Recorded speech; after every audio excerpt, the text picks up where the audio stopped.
Well, the top shot streets are a dangerous place, so you better tune in to the guy in a bear suit.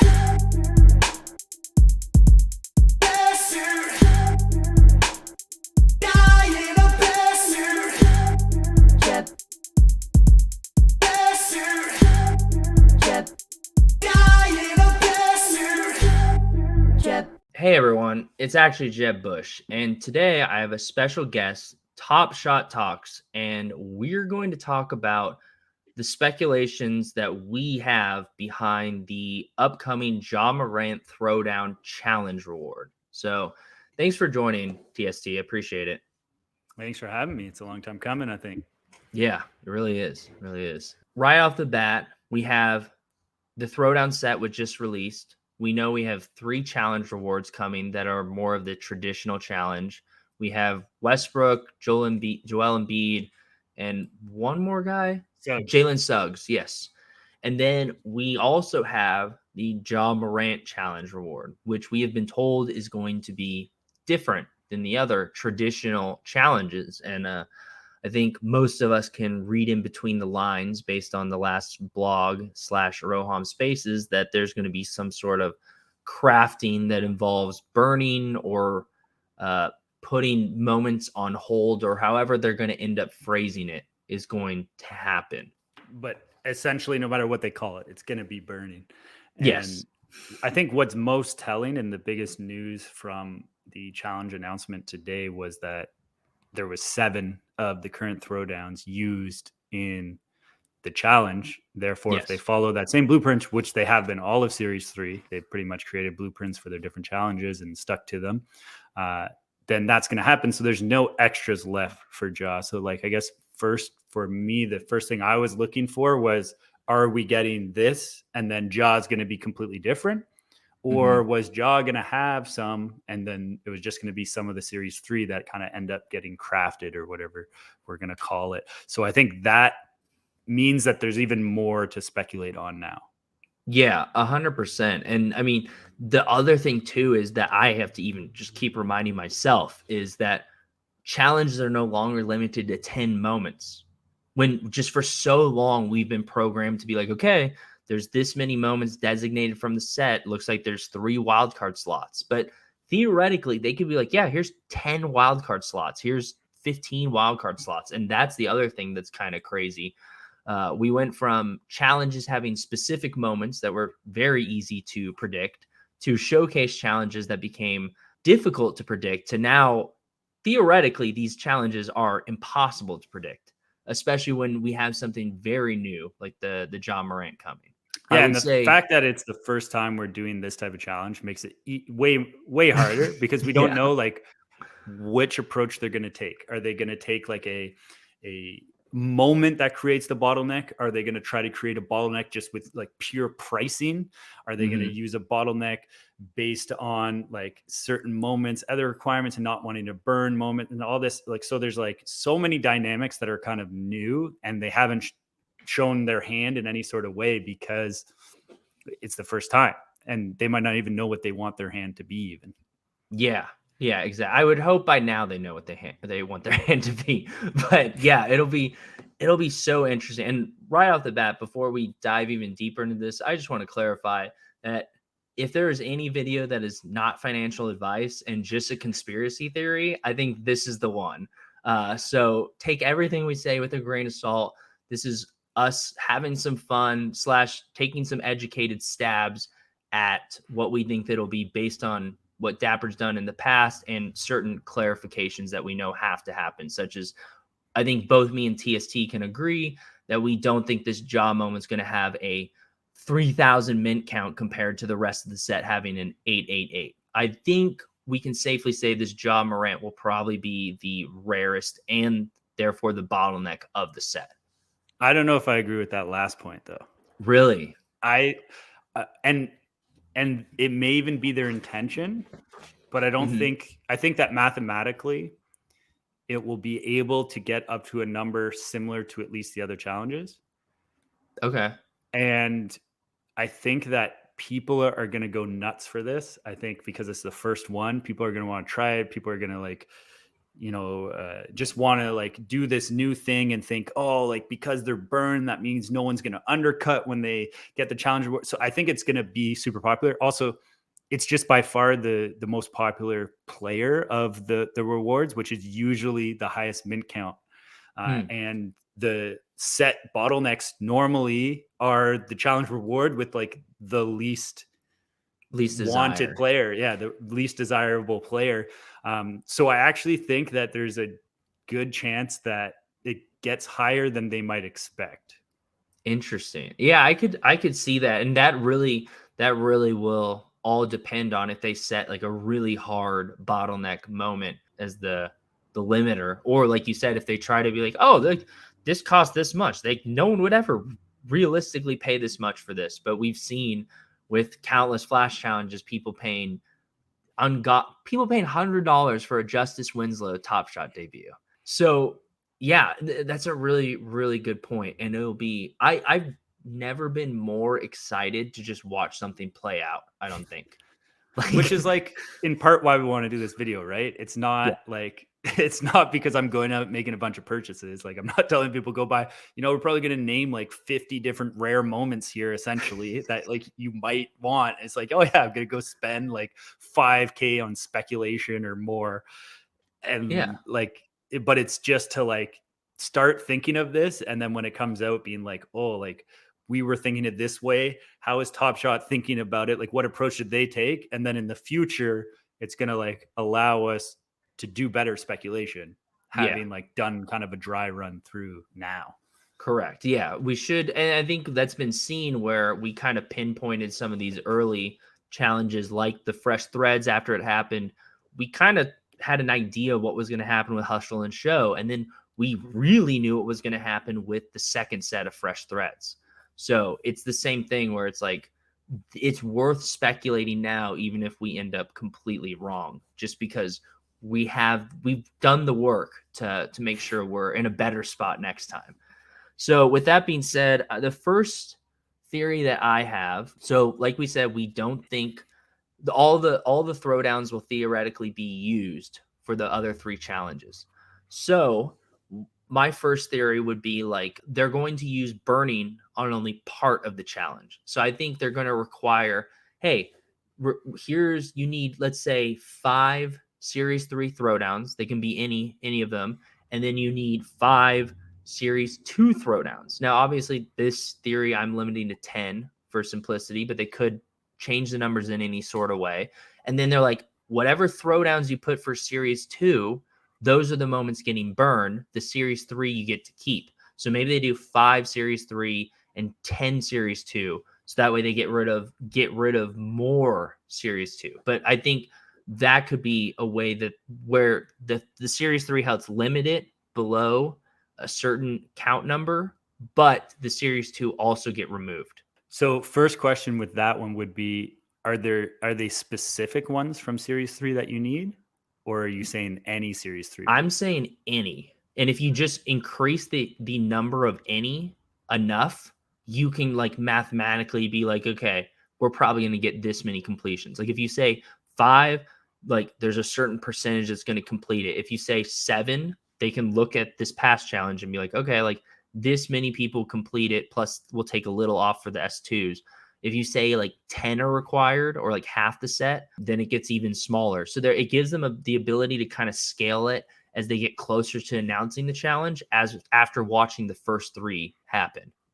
Yeah, with that, I would say that they would have to get that number pretty high just because it's a relatively big set, right? We have 21 moments. I'm assuming that challenge rewards, or maybe they throw in you also need 1 challenge reward or something, and that can kind of limit them, and it gives you like only 3 options. That becomes a bottleneck, and fits that same theory. Because if not, if you're only at like 5, 7, that number could get over even the 888, right? Like correct. And I don't believe they want that thing over 888, and they'll figure out a way to be pretty certain that it isn't. There's definitely like something to say in there, and it follows along with what they've done in the past, and that would reward the people that are completing the throwdown set, the current one, as well as the old one, but more specifically kind of the current one, because if you're doing the other challenges, you already have those pieces. And then theoretically, the other throwdowns there are, kind of toss-ins because there'd be so many options to just have those. And then I think we both agree that in some sort of way, likely no matter what theory it is, Throwdown Series 2 are getting burned. Yeah, right? I think so. Whether it's like there's so many different ways they could slice this pie, and you've kind of like jokingly like poked fun at me for this, but they released a graphic. They released a graphic where they're like, "Hey, Series 1 count was like 375, Series 2 was 1800, Series 3 was 888." And if like just looking at those numbers, the 1800 stands out so much because it should increase as the series increases. And so I think what the goal is to severely limit that 1800 and making it more of a coveted and rare mint count overall. Yeah, I 100% think that Series 2 is going to be a target of this locking, burning, whatever you want to call it. Mhm. But the only thing that I could see them shine away from that is if they were to stick to like only Series 3 throwdowns in some sort of way, because Mhm. they want that to be contained to this set and they don't want to get like other sets to get weird and funky with that. And because they're trying crafting for the first time, maybe they're like, okay, we're going to try it contained in this set. And then there it would be like more like, okay, you have to do so many, or like a big master challenge. Like essentially like you need all the throwdowns, but the rewards, because I don't think they'll touch the rewards when it comes Definitely to this not. crafting Definitely and stuff. But that would be the only way I see that Throwdowns 2 is not involved. And that's if the only things getting crafted come from the set itself. Interesting. Yeah, I mean, what if they just are like, hey, give us all the Series 3 throwdowns minus the rewards, and then 760,000 moments. maybe that's it. And they just burn the 60,000s. And they're like, guys, you guys didn't want $2 trade tickets? We're gonna make these things $8 each. You'll be begging for those 30K moments. Yeah. Here, I'll hit you with one now. Okay. So this one, I think it's less likely because it follows along the same thing I just brought up, is that like I don't think they want this to get too wild that just moments all over the place are getting their mint count messed up with. But if we look at like all the styles of challenges, they love involving the player's reward. Like all the challenges, one of the wild cards is either has to do with the team they play for, the play of the reward itself, or the actual player, or a combination of those things. So, and I think this is already being speculated on, just involving some Ja rares. And this is a way to limit the mint count of this because there's way less Ja rares than there are throwdowns. Yeah. So he has a throwdown. He has his all-star games that are high, but when you like get that total, it's much less than when you compare throwdown. So involving one or two Ja rares, things could get pretty wild. So I would believe that involved in this is Throwdowns 2, where it's kind of like anyone's fair game. Then we get some Ja rares mixed in there, whether it be 2, 3, depends again how crazy they want to get with the price. Like, are they just trying to make this thing a really, really small mint count? And then you just increase the number of Ja rares that are needed. And then like they might even throw in like a common Ja or whatever. But again, those would be like toss-ins and wouldn't really matter in the grand scheme of things. Yeah. And I think honestly, they should leave that out, because if you're doing that, all you're doing is like slightly changing a couple mint counts for not much gain. Like it's not like if we only have 300 Jaws, getting rid of like 340K Jaws isn't going to change much to that moment. It's just going to like have these weird things to do at that moment. So I hope that they wouldn't kind of toss that in. But on top of that, it's their first time doing this. So let's not make it too complicated, guys. Let's just have a smooth first crafting challenge. Which is also why like they talk about like the MGLE set being their flagship set and everything. Like, do they really want to like start messing with those mints of those? Like, so involving the Jaws. So that's why I'm like less into this idea, even though it kind of really follows the way they've done challenges in this, series, basically, since they've had the wild cards. So if they did that, do you think they would require specific moments, like how with for example, the Curry metallic silver Phantom edition, they're like, oh, you need this specific All-Star Curry, you need this specific Curry, and there were some flexibility as well, but there were like a lot of moments that were very specifically named. Do you think they're going to do the same thing, or it's going to be like, oh, you just need like 4 Ja rares or something like that? See something where it's like you need a Ja Rising Star or Ja All Star. You need a MGLE, and you need the new Ja moment that's coming out. Like that one's like ripe to be messed with, in my opinion, for crafting wise. Like Yeah.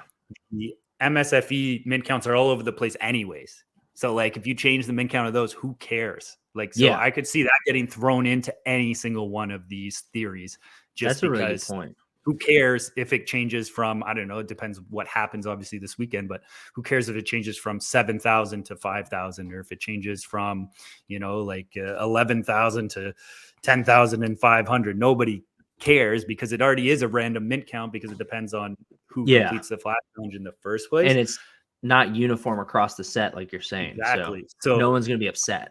That one won't shock me if it's thrown into any of the theories that we talk about today, just being like the Ja moment that you need based on like the other theories we have. But that's where I could see, like with the rare moments, they could be like, okay, here's the rare. So maybe it's like you need 2 Rising Stars or All Stars, 1 MGLE, 3 MSFEs, even if it's like a big mint count, and then 5 Series 2 throwdowns. Let's get rid of some of those because we over minted them.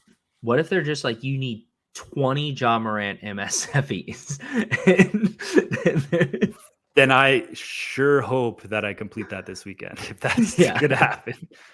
That would be incredible. Yeah. So one thing I think that's interesting that like, there's been a little discourse on Top Shot Twitter, as there is, about people saying like, hey, people shouldn't be allowed to collaborate on challenges.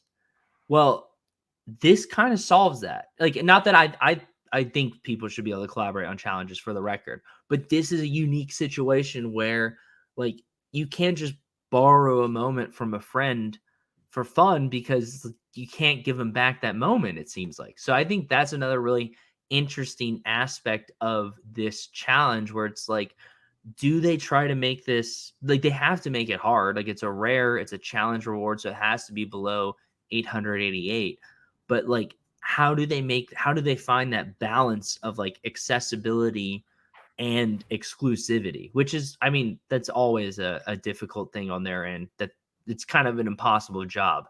But this is like a very unique situation for it. Yeah, and with that, like the fact that like if you do go on this with someone, you're basically just fractionalizing the reward, and it's no longer like you getting your piece back and then like hopefully we made some. Like before, it was like if you're competing with friends and then you're splitting up the reward, you're basically saying my risk is the amount it pumped. Like I'm not selling on that pump, and maybe you weren't selling on that pump anyways, because you're just like, it's not enough. There was another bottleneck. So then at least I get a portion of this. Whereas now it's like that thing's gone. All you have is a portion of that. So if that thing fails, like you're just what if shit out of luck. The Ja, I know it won't be over 888, but just what if there's some mistake they make and it just mints like crazy, and people just like gave up like way more valuable moments than the value of it. Well, that's the whole thing, is like, that's the other part that you have to think of, right? Is that you're giving this thing up that is becoming more valuable too. Correct. So like, that's a whole other dynamic that is going to take a while for the market to figure out, and it's going to ebb and flow. So there's going to be advantages to that in one direction. I don't know. It's hard to predict what the market's going to decide. Yeah. I would say that if my prediction of a lot of people going after the Ja, well, then it's actually going to be that these things actually become more valuable than you might have thought afterwards. But they also kind of already have to be somewhat valuable moments. So like if we're just talking floor throwdowns, okay, yeah, the whole floor of the throwdowns will be a little higher, but who cares really? It's already kind of a propped up rare just because it's the most accessible. Versus if we're burning Ja MGLEs out here, that is actually going to change like the dynamics of the moment. That moment is now going to act more like a MGLE reward than it does a normal MGLE. So it's going to be interesting. It's going to change like every time they do one of these as the market, figures them out as well. Yeah, I mean this is really exciting. It'll be really interesting to watch. But when things get crazy is when they're going to be doing a common challenge reward with crafting. Like it'll be wild to see the dynamics of that, just because it'll be so accessible to so many people compared to this one. And you have people that might even be like, you know what, I'm going to rent seek this. Like I'm going to just throw in these moments I don't care about and just get more. It allows me to be more liquid here in the like big picture of things. So it'll be really really interesting to see. Yeah, Like, I wonder if they as shy this away from stands. that though. If they shy away from doing common ones. I would hope at least at first they do. Like I hope Yeah. that they don't. This doesn't work, and they're just like, all right, let's turn on the fire hose. Like I hope that at least like they do this. They take some time to look at the market and the data that they get from it and analyze things. Do it a couple more times. Maybe they do one like metallic silver fandom edition crafting challenge, which is like more accessible but still isn't like straight up common. And then they just figure that out before they really like roll out a like blueprint of how they're going to do it like moving forward. This is something that like affects a lot more than you might think like on the surface. Like it has a lot of consequences both short term and long term here. And they're not as predictable as something like introducing the locker room, which you kind of see where that's going. Like you don't have to do a ton of math or like build a ton of spreadsheets to figure out what that locker room, the purpose of it and what it's going to do long term, as opposed to crafting could really, really open things up in so many different and exciting ways, but have like some consequences that weren't like thought about. So But you could create like a bottleneck from one of the requirements. That was never a correct. factor. And I'm like not necessarily a Throwdowns 3 set, but like for something else or for a flash challenge in the future or something like that. Like Yeah. that's What if where it's can get crazy and we don't even realize it right away, right? Like something other requirement happens later. What if someone decided that they were going to, a bunch of people are like, oh, you know what? I'm going to put in 15 Jackson Hayes throwdown moments, and not enough people realize what was happening, which won't happen during a challenge because like demand gets realized during those challenges and stuff like that. But theoretically, like what if a new Throwdown Series 2 bottleneck occurred and the Hamidou Diablo suddenly wasn't the lowest mint count? Like that would have a lot of consequences, and that would not be good for the set or for the marketplace. I think they're lucky in that they're doing it with this set though. Correct. Because those rewards were so unpopular at the time that their like percentage of people that completed is so low compared to the 1800 that like they're pretty safe in that regard. Something like crazy would have to happen, and like the price would go ballistic on that singular moment as well, because it has to get so many have to get bought up for that to happen. But like if this happens with a different set, if this happens with MGLEs, if this happens with a common set, like those things can definitely happen. Exactly what you're saying. The ones that have had a high percentage of completions for the rewards. And but, I think one more thing too is like it kind of is bringing up what you said before with like, hey, do we want to like screw up the mint count of the MGLEs where they're all the same? Like if you're a new user coming in and you're like, oh, these MGLEs, like why does this one cost so much? Oh, it's because a bunch of them were burned off. Well, how am I supposed to know what the actual mint count is? Like that just makes it more complex for the casual user, which is also can be a danger too. So I mean, this thing just has to be handled very carefully. And I think this is a good set to start off with for sure. I mean, we see with the Eastern Western Conference finals from Series 1 that did get burned, you have to click on the moment to see that versus them changing the mint count.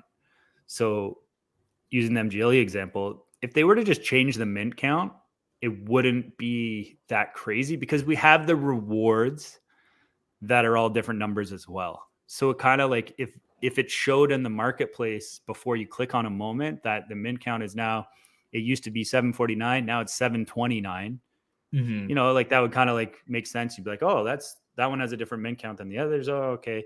And then, you click on it. It's like, oh, this many were burned. That's why its mint count has changed. So like, that's something they can change later too. Like it's not that hard for them to display that differently. Yeah. It's not like a permanent decision they've made about that, but it is something to consider. And like, it's a counter argument to like what I'm saying, where I'm like, I don't think they want to touch those mint counts, but like the rewards are all different. So what does it matter if these change as well? It's a valid counter to my point and why they might avoid that. But give me your next theory here. Yeah. So my second theory would be, and I think John Boy Beats was someone who noticed this, and some other people too. So shout out to them. But there are returning throwdowns. So there are players that are in S3 that are also in S2. And some of the complaints that people have, which are kind of valid, is like my Luca Rare from the All-Star set just got diluted because you released another Luca Rare from the throwdowns. So what if they decide to be like, okay, you have to include, maybe in this set you have to, it's kind of similar to what I'm saying before, where it's like S3 and S2, or maybe in this case it's just S2. Maybe they're like, you need all the returning throwdowns in order to, and then maybe add some jaw moment or two in there. And this kind of goes to the idea that the price would be the bottleneck as opposed to a hard limiter on a mint count.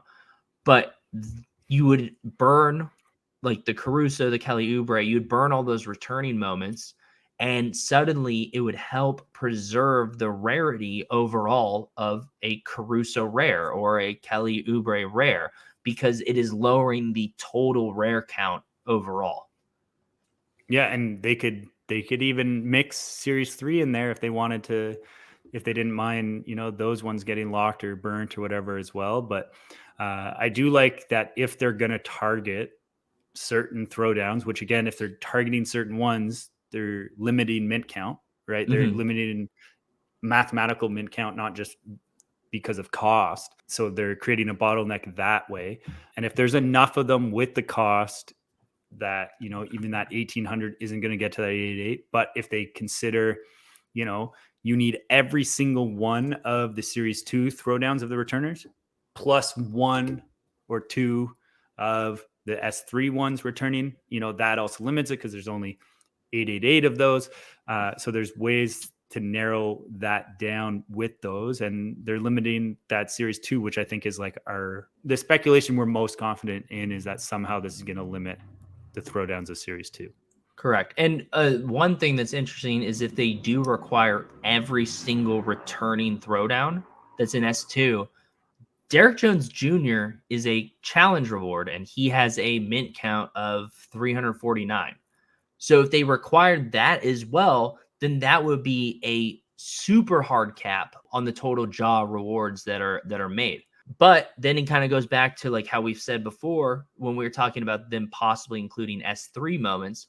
We don't think they would include challenge rewards. And I agree. I don't think they would include and then burn challenge reward moments. That just doesn't seem to, and that would be something that actually would cause a new bottleneck as well. Yeah, which would that not it be a could. good- Yeah. It 100% would, because the difference between Diallo and What's Diallo at? He's at 284. So it's like Okay, yeah. That means if there's over like 70, Which there would be. if there's over 70 jaws, then that means you'd be creating a new bottleneck, which once again, like we said, can have some serious and unexpected consequences to this set and just the economy, Top Shot economy as a whole. Yeah, and specifically those, those users that have bought those challenge rewards. Like people purchase challenge rewards or complete challenges based on the number that are minted. So when we're messing with that, and the number that are minted relative to the rest of the set specifically. Correct. Yeah. Because if it's just that moment, burning them helps, right? Like if you are a Jones holder only, then you're down for that. Like it could become the bottleneck. But when we're talking about challenge rewards specifically, it's really about what is their mid count relative to the rest of the set, because they put such an emphasis on completing sets. Yeah, exactly. So, I mean, yeah, it would be very interesting if they included a challenge reward, or maybe they're like, oh, all the returning S2 dunks, you have to have the challenge reward, and we burn everything but the challenge reward. I'm very fascinated if it's an all or nothing thing on their side. I'm really think that it's an all or nothing. I think everything's getting. I think you're right. And once again, it just goes to like, why would they make things more complicated the first time they do it? But yeah, I don't know. I'm so fascinated about so many little details that we're going to find out when they announce this challenge. So I got one last one, Okay, perfect. and I'm calling this one just burn them all. And it's where they just put a massive number on number of throwdowns. Mhm. And like their theory is that if we make this number high enough, it's going to become a like monetary bottleneck versus a mathematical one. So Yeah. something like you need 30 throwdowns. And at the beginning, people are like, oh, that's not that bad. I'm paying this price, but they will get crazy Very high expensive. very quickly. They will run up crazy. And then, you know what? Throw that Ja MSFE that from this weekend in there too, just for the Ja spice. But Yeah. mainly before that was released, I was just thinking maybe they just do like, let's fix this mint count. You have to have the entire S2 set minus the challenge rewards, put that in, and then I'm not turns into even one draw. saying specifics. I'm Yeah. saying like you can Oh, okay. you can have like like, I mean, if they make the number big enough where they're just like, we take a bunch of throwdowns, squish them together, doesn't matter what they are, out comes a Ja. You've crafted a Ja out of enough throwdowns. Enough of those mediocre dunks from S2 is equivalent to it. Amazing Ja. What if the requirement was you had to use mediocre throwdowns only? Like they're like, sorry, that throwdown's way too fire. We're not burning it. You put the Miles Bridges in your throwdown challenge. We're gonna have to say you have to replace that with something else. That throwdown's way too good. But yeah, those are my two. I do think that if we're talking specific throwdowns chosen from S2, that looking into that blog is good. But Yeah. I often wonder, like, okay, did they just write that in the blog to tell a story, or are they putting Yeah. Easter eggs? And sometimes there's Easter eggs, sometimes they're just telling a story. And I feel like this time they're just kind of telling a story. But that's just more of a gut feeling. Yeah, I mean, I would argue that the Easter eggs usually are coincidence. They don't plant the Easter eggs on purpose. They're just like, oh, that cool. Oh, you guys thought we did that on purpose? Yeah, big brain over here.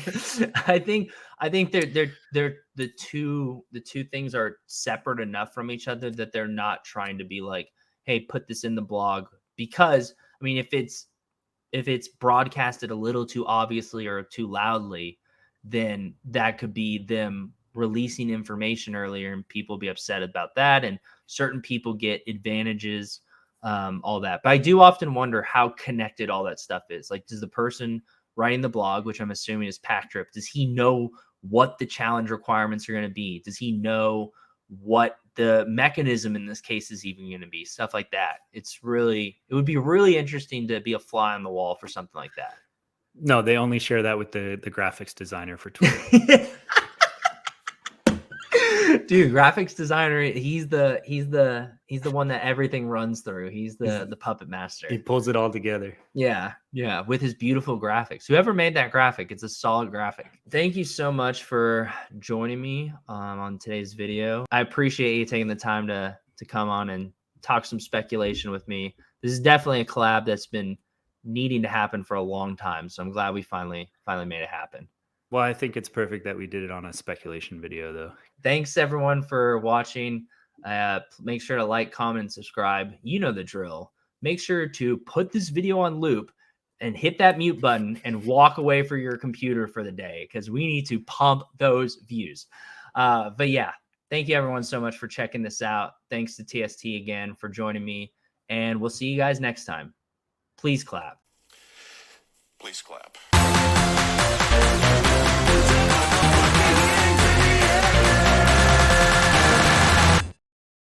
Hey everyone. Jeb.